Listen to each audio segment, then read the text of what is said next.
I'm Rick Steves. I'm a travel writer. I live in north of Seattle in Edmonds, go to Trinity Lutheran Church. Well, I think the oldest possession I have in my life is the little Jesus the shepherd rescuing little sheep that I got when I must have been in Sunday school in first or second grade, and I keep that with me. Reminds me that my parents raised me as a Christian, and you know, you don't have any choice when you're a little kid.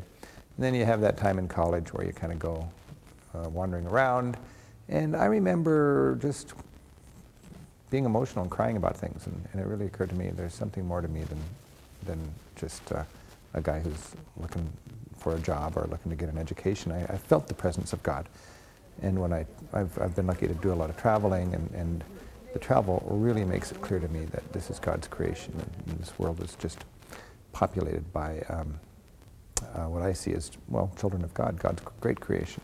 And I really feel like travel carbonates your awareness of everything. And when you look at it as a Christian, the variety you celebrate, the hardships you feel, the love you're so thankful for, and the opportunities you embrace, it just gives life a lot more meaning when you are excited about the world and when you look at it as one of God's children.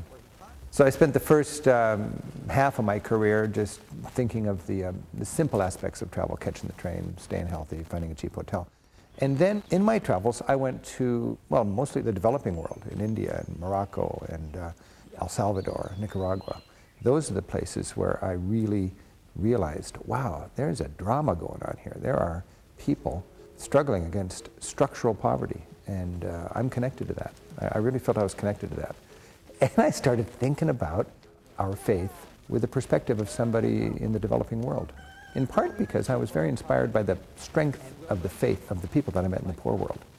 I'm impressed by the lack of faith I see, the shallow faith I see in Christian rich countries compared to the passion and the power of the faith I see in people in poor countries. And the irony is, in the rich world, we live our lives with a mindset of scarcity.